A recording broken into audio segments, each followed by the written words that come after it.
indicator is something that you put in, something that you can concretely control.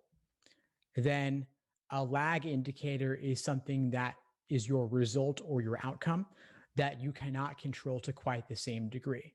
So number of hours that you study, generally speaking, you can control that. Obviously, life can get in the way, but you can concretely determine and track hours per day, hours per week. Number of lessons you complete in the course, you can control that.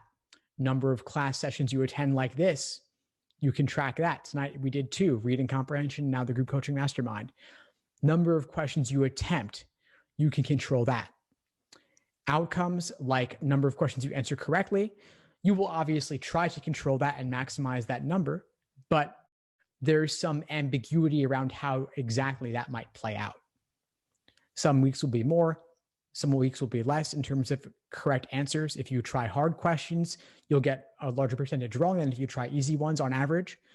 So this is a way to keep you focused on the lead over the lag. There are 4 lead indicators here: time invested, concepts, lessons completed, sessions you attend where you connect with me and others, practice questions that you attempt, and then finally lag, the number you get right.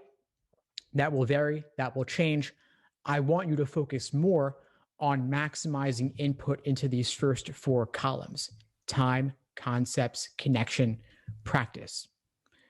Outcomes, the number correct, may take a while to increase. It may go up, it may go down, it may fluctuate, but over time, the hope is that it will increase. But the numbers in the first 4 columns, that's what you really focus on. What you put in will somewhat indirectly or not, like lead to whatever you might get out. The idea is you track this.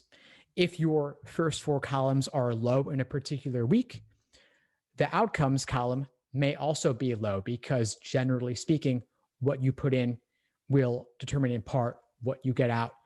There's variation, of course, like I said, if you're covering tougher concepts, correct answers may be lower. Covering easier concepts or playing to your strengths, it may be higher. I don't want you to focus that much on the last column. And obviously you can get more nuanced with this. You could say, okay, well, games versus reasoning versus reading comprehension. You can do untimed work versus timed sections versus full-length exams.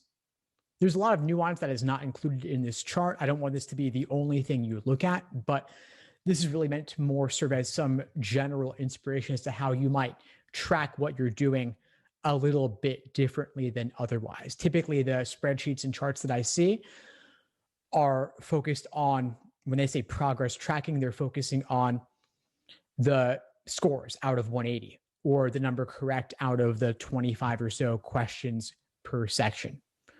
They cover the lag only.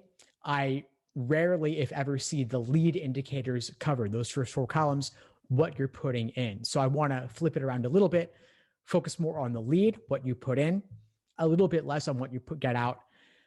I specifically chose to cover this week because November LSAT is past. None of you are taking the LSAT for about 2 months. You have the time to slow down and focus more on what you're putting in.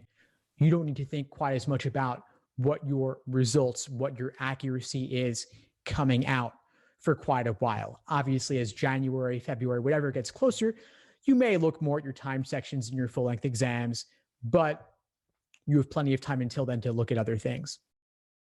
Thanks for tuning into the show. Please subscribe if you haven't done so already to be notified of new episodes as I release them, and feel free to reach out if you need anything at all as you move forward with your prep. I'm happy to help however I can. In the meantime, I wish you all the best and take care.